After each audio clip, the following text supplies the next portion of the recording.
A luta de Shiba Shiharu contra o campeão mundial Iron Michael foi um exemplo de loucura. Ambos pararam na frente um do outro e mostraram muita disposição para se matarem. Porém, galera, a partir desse momento da história, alguém chegaria para elevar absurdamente o patamar da brincadeira no torneio máximo. Mas antes, a cena nos levava para os climas gélidos da Federação Rússia no Kremlin. Lá, sob as juras da bandeira antiga da União Soviética, um homem bebia, gargalhava e dizia: "Então o tal Takitarov do Sambo perdeu. Isso tá ficando interessante." O homem com quem ele conversava respondia: "Senhor, talvez seja melhor deixarmos ele à parte do poder daquele civil da Federação Russa."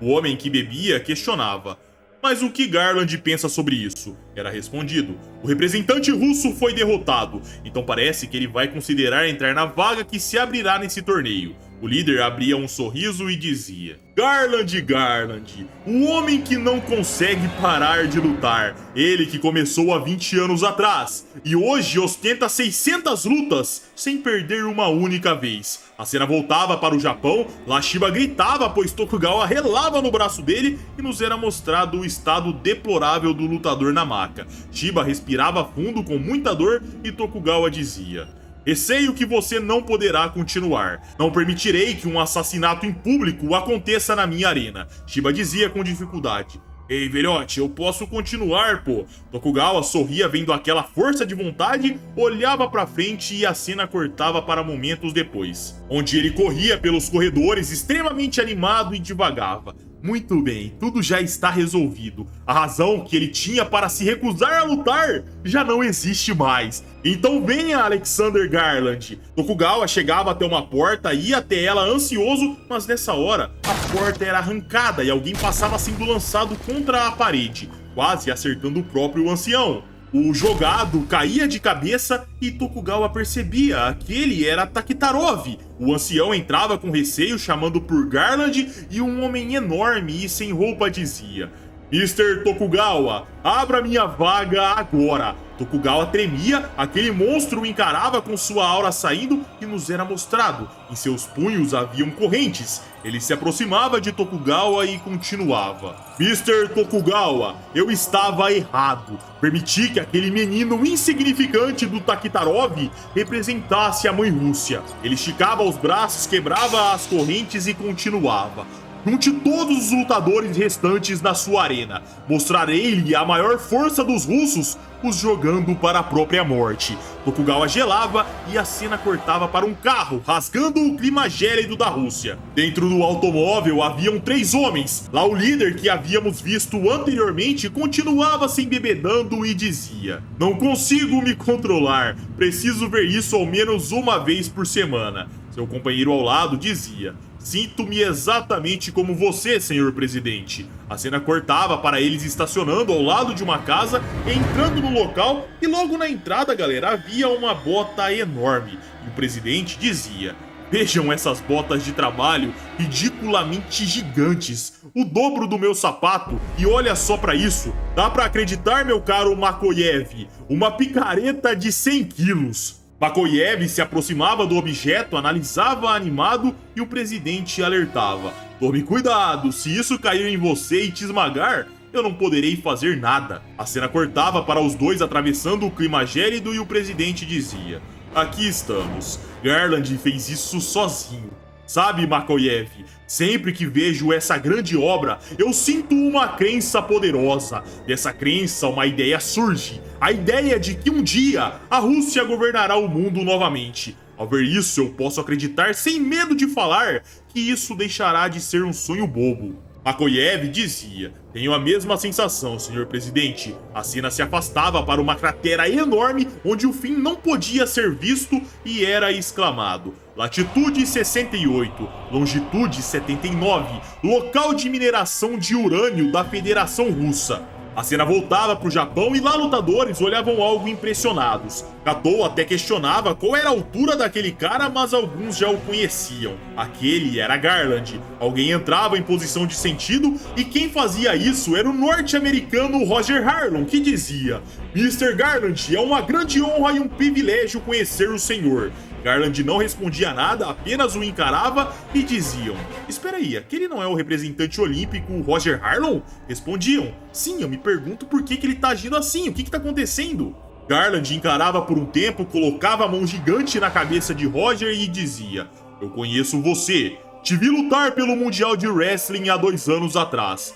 Você é o representante norte-americano, então não precisa me tratar com tanto respeito, pois um dia se encontraremos no tapete do wrestling, e no dia espero ver você caindo. Nessa hora alguém gritava para Garland dizendo: ô, segura a bunda aí, quem te disse pra vir aqui? Aquele era Shiba Shiharu, e nessa hora, galera, a cena voltava pra Rússia, e lá o presidente continuava a dizer enquanto olhava para a cratera cavada por Garland: nem se pegássemos 2.000 dos maiores caminhões, conseguiríamos encher essa cratera. E em menos de 2 anos, aquele monstro cavou isso sozinho. E pra piorar, esse solo não é normal. É o permafrost composto da Sibéria, uma crosta terrestre montanhosa muito mais resistente que o solo normal. Enquanto o frio continuava assolando constantemente aquele lugar, o presidente começava a contar. Ele cortou tudo sozinho. Mesmo nesse clima gélido, as árvores enormes começaram a ser derrubadas. Quando a parte superior era removida, sozinho ele arrancava as raízes.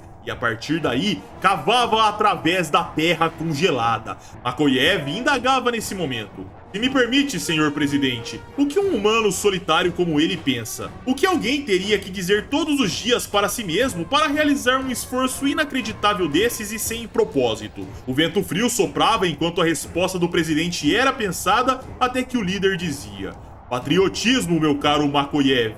Makoyev olhava confuso e o presidente começava a contar. Há 2 anos atrás ele veio até mim.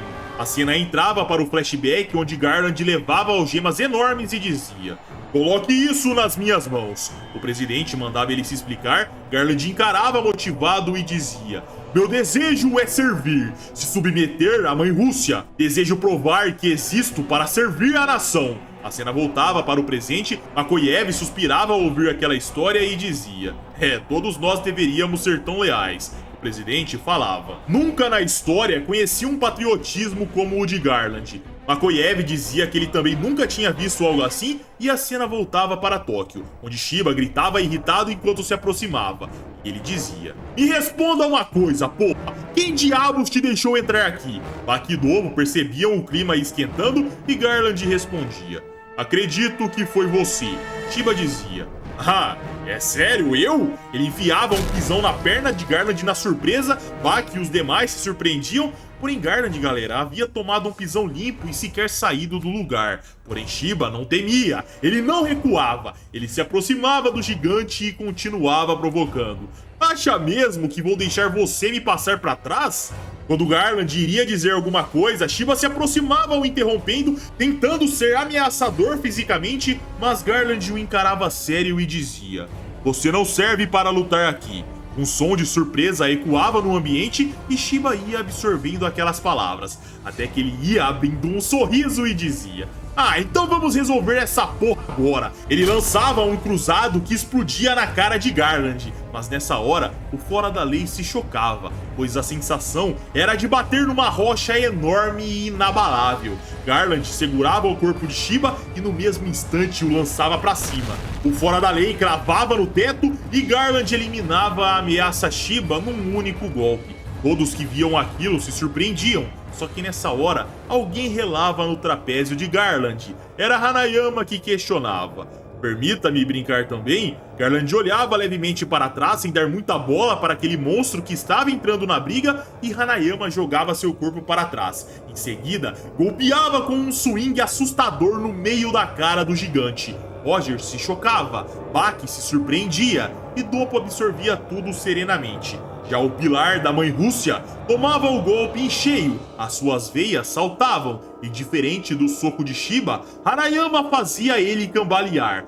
Ele começava a se erguer e Baki pensava: caramba, ele ainda tá consciente depois dessa? A aura de Garland começava a sair, ele se erguia encarando o Yakuza e mais uma vez a cena cortava para a Rússia. Lá dentro da casa de Garland, Makoyev e o presidente encaravam o machado e a pá usada pelo monstro russo e o presidente dizia: Makoyev, é irrelevante dizer isso a essa altura, mas você sabe que o grande Garland na verdade é um simples amador no wrestling? Ele nunca teve nenhum treinamento da modalidade. Makoyev absorvia aquela informação, sorria e questionava: presidente, isso é alguma piada da nação que eu tô por fora? O presidente respondia: não é uma piada. Eu confirmei a veracidade disso. Tudo o que Garland sabe são as regras. Basicamente, ele venceu todas as suas partidas com apenas potencial bruto e talento natural. Entende o que eu quero dizer, meu caro Makoyev? Se Garland aprender as regras do boxe, ele se tornaria campeão mundial. Se ele conhecesse as regras do judô, ele seria um grande campeão da modalidade.